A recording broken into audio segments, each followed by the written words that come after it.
Italy receives Cuba's second medical contingent to help in the fight against COVID-19.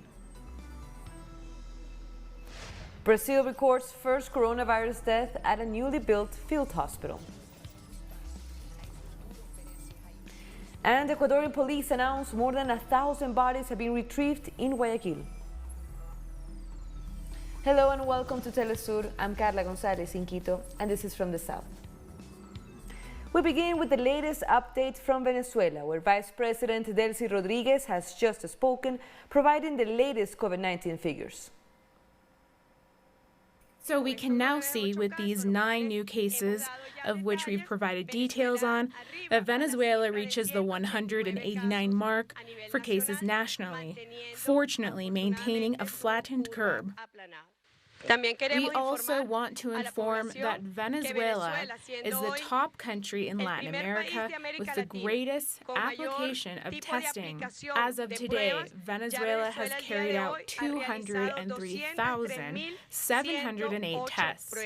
This gives us a figure per 1 million inhabitants of 6,873 tests. I repeat, this number puts Venezuela as the first country in Latin America and the Caribbean in the number of tests carried out, and which has allowed us to take important strides in terms of prevention and to advance with a mechanism wherein house by house, all of the Barrio Adentro mission, Venezuelan doctors, Cuban doctors, students, and the militia are deployed throughout the national territory of this process, which is an access of massive detection which maintains the prevention and control of COVID-19 in Venezuela.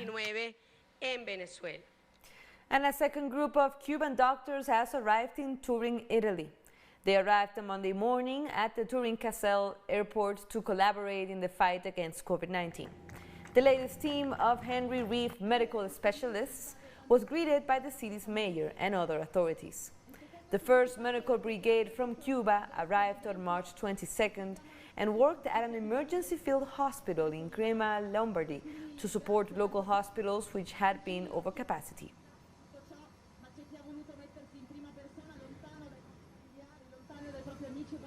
St. Lucia has been working to track the source of transmission and prevent deaths, as all cases are reportedly recovering well. A partial shutdown remains in place until April 26, with a 10-hour curfew. As of April 12, 2020, St. Lucia has recorded a total of 15 confirmed cases of COVID-19. The first 2 cases were repatriated to the United Kingdom between March 24th and 25th, and 4 of our remaining cases have since recovered and discharged from hospital care. Last week, the public health team at the Ministry of Health also took the opportunity to step back, review what has been put in place, assess our position in that famous curve, analyze the data so far, and prepare the strategic pathway on the way forward with our national response for COVID-19. And Prime Minister Alan Chastanet announced that in addition to grocery stores and other essential services, hardware stores and home suppliers will also be opened during the coming week in the preparation for the hurricane season. We're now going to be opening up hardware stores, and also we're going to be opening up, I think we call them home suppliers, to be added to the list. And this is again in preparation for both the drought that we're facing, as well as in preparation for the upcoming hurricane season. So again, let's use the time wisely, as the CMO indicated. Antigua and Barbuda has praised Venezuela for its donation of testing kits and reagents to the Caribbean island to fight COVID-19. This as the country has joined a growing list of nations struggling to receive medical equipment from the United States. We had a supply of kits from the Bolivarian Republic of Venezuela just yesterday. They brought us 3,000 kits, and these are rapid testing kits. So we have asked the health officials to include those who operate the laboratories to ensure that they are utilized I know that they are primarily interested in those from Peru, but we have had difficulties getting them out of the United States. We've been told, though, that the 1,000 testing kits, potentially we may be able to get them out next week.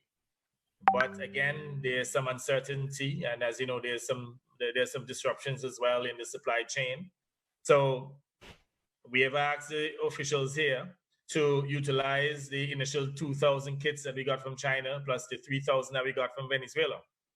My understanding is that the Venezuelans even provided us with reagents as well. So we should be able to do our own testing. In Brazil, field hospitals are being built to house patients of COVID-19 in Sao Paulo, and the first death has been reported. Our correspondent Brian Meir has more. Today in Sao Paulo, the first coronavirus victim in one of the new field hospitals that's been put up to fight the crisis passed away.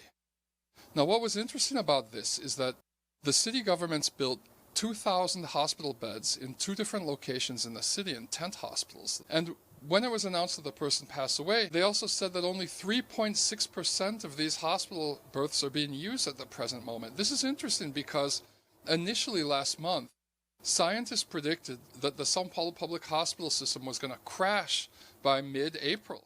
So it looks like the isolation orders, the lockdown orders by the governor and the mayor, who've been fighting with Bolsonaro, who's trying to end them, are actually working. Now, last week, a study came out showing that only about 50% of the people in the state of Sao Paulo, which is home to 20% of Brazil's population and is the epicenter of coronavirus right now, were obeying quarantine orders. The governor adapted stronger measures, and over the course of 3 or 4 days, the percentage of people following self-isolation guidelines rose to 59%. So what it looks like is that the quarantine that was ordered by Mayor Bruno Covas and by Governor João Dorio is beginning to work a little bit. That was Brian Meir from Brazil. A fundraising telethon was held in Jamaica on Sunday evening called Together We Stand, to raise funds to purchase personal protective equipment and supplies for frontline workers fighting COVID-19. There was a variety of music performed by national artists, some of whom performed on stage and others joined from home. Jamaicans outside the country were also urged to contribute. The Ministry of Health and Wellness has confirmed there are 72 cases, including 3 newly diagnosed patients.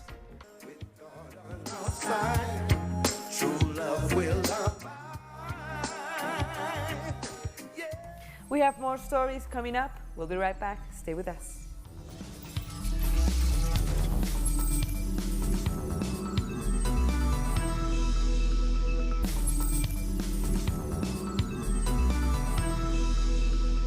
Welcome back.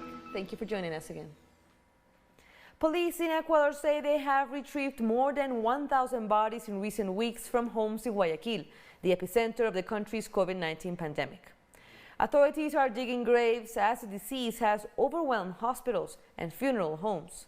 The Joint Task Force for COVID-19 in the city did not specify the cause of death for the victims, but estimates that COVID-related deaths would reach 3,500 just in the province of Guayas, which accounts for 72% of those infected. According to official figures, Ecuador has more than 7,500 cases and almost half are in Guayaquil. Meanwhile, the country has recorded its first case inside a prison. A guard from the Inca prison in the capital Quito tested positive and is under quarantine in his home. The National Court is asking judges to consider other measures for inmates than the preventive detention to contain the spread. Our correspondent, Denise Herrera, has an update on the situation in Ecuador. Ecuador has now around 7,000 cases of the new coronavirus and around 300 people have died because of this new virus. The Ecuadorian authorities have also informed economic measures. The president of Ecuador, Lenin Moreno, recently announced that he will create a new national account to face the sanitary crisis, Moreno said that all Ecuadorian citizens who have a salary more than $500 have to give a special contribution, as well as the public workers who have to give the half of their salaries. Several social organizations of workers have rejected these new economic measures. They said that Moreno are also benefit the private sectors. We should remember that organizations of workers have been rejected this agreement before between the IMF and the government. In this context, also the authorities who are leading the removal of the bodies who have died because of this new virus said that around 1,000 bodies of people who have died because of the new coronavirus have buried. In this context, are still the citizens from Guayaquil denouncing that these numbers are not official, are not true. They are still announcing that the government didn't help them, and they are claiming help. They want to give to their relatives a dignified burial. In this context, so the government said that they are taking all the preventive measures to stop with the spread of this new coronavirus. Meanwhile, different social sectors are saying that the government is not saying the truth. That was Denise Herrera from Quito. And hundreds of people in Bolivia are calling for the immediate release of Elena Flores, the leader of an association of coca producers who was arrested early last month. Social organizations have expressed concern over her arrest, saying the charges were trumped up, politically motivated, and racist. Some of the charges include aggravated robbery and damage to public property. They also condemned the de facto government for their continued onslaught on indigenous people, and recalled that it forced an indigenous president like Evo Morales out of power through a coup last year. Elena Flores is a tremendous organizer. She's a sister, an Afro-Bolivian leader. She was elected the 31st of July as the president of ADEP Coca, which is the union of over 35,000 cocaleros in the Yungas, the subtropical region below La Paz. Elena Flores was elected by the people who won back their union through the vote, and she was elected on a platform of ending the paramilitary violence and uniting the three regions of the Yungas, and is often quoted saying that she will demonstrate the strength of the mothers and the women of the Yungas. In other news, the rate of new coronavirus infections has slowed in several European countries, leading some to loosen restrictions, but fearing a second wave of infections. Ira Spitzer, journalist from CGTN in Berlin, reports for Telesur. European countries face difficult decisions in the coming days and weeks as they consider whether and how to loosen the restrictions on public life, which have been in place because of the coronavirus outbreak. Europe has been hit extremely hard by the global pandemic, but what we've seen in certain countries over the past few days has been a flattening of the infection curve, and that has led politicians and others to start trying to decide how to go forward with restarting the economies and getting people out of their houses and back to something resembling a normal life here in the two hardest hit countries, Spain and Italy. We are seeing some changes. Spain will allow non-essential workers, certain non-essential workers such as construction workers who are unable to work from home to, in some cases, return to the job. In Italy, some shops are now opening. We've also seen loosening of restrictions in Austria, the Czech Republic, and Denmark. Here in Germany, leaders will discuss that possibility on Wednesday. So it really is something that the continent is grappling with, but the tremendous risk here and the worry for people as well as politicians is a possible second wave of infections. So that really is the question as the countries consider their options here. Ira Spitzer, CGTN for Telesur in Berlin. Now, Spain has started easing lockdown measures as the COVID-19 starts to show signs of slowing down. The country's health ministry announced that the number of people dying from the COVID-19 has further fallen by 517. Spain also recorded the lowest number of new daily infections ever recorded since March 20th. Businesses have also started to slowly reopen in the capital, Madrid. There is a lot of people who are going back to work today after this paid leave, and on their return, they are going to meet the civil guards who are trying to ensure their safety, and moreover, who are helping to distribute the appropriate protective materials as they try to get to work. I can tell you that so far, the day is passing with complete normality. Italy's COVID-19 death toll stands at 20,465. After the announcements of 566 new fatalities, the number of critically ill patients continues to drop for the 10th successive day. And Italy has been recently overtaken by the United States in terms of COVID-19 deaths. To date, the total number of positive people currently positive is 103,616, with an increase of 1,363 more patients from yesterday. The drop in the pressure on hospital facilities that began about a week ago continues. To date, there are 3,260 patients in intensive care, 63 less than yesterday. And the British Prime Minister Boris Johnson has tested negative for coronavirus as he recovers at home after being discharged on Sunday from the hospital. He was initially admitted with persistent COVID-19 symptoms and later moved to intensive care unit when his condition worsened. You have made and are making. And there are now over 14,500 confirmed coronavirus cases in Africa, with almost 800 reported dead and about 3,000 having recovered. African countries are continuing to implement measures to curb the spread of the COVID-19, while the continent has recorded the lowest number of infections compared to the rest of the world. South Africa and Egypt remain among the most affected, with above 2,000 cases each. Amid the current global crisis, parts of Africa have been invaded by a second wave of locusts, 20 times larger than the first outbreak. Billions of young desert locusts are spreading once again, destroying new-sprung crops following seasonal rains. The United Nations has since raised its aid appeal for $76 million, now to $153 million, to take immediate action against the pests.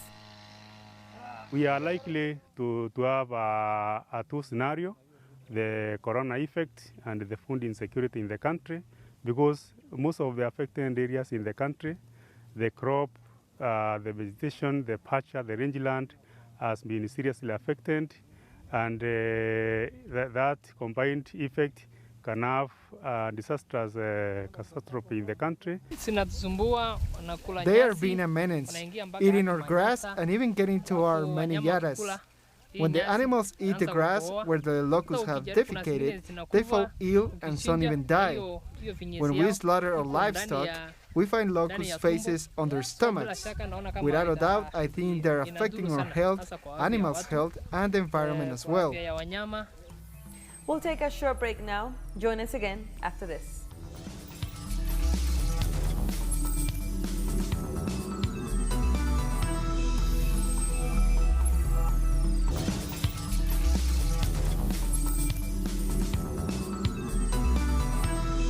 And we're back. Let's continue with news. In the United States, 5 days after ending his presidential campaign, Vermont Senator Bernie Sanders has endorsed former Vice President Joe Biden as a Democratic nominee.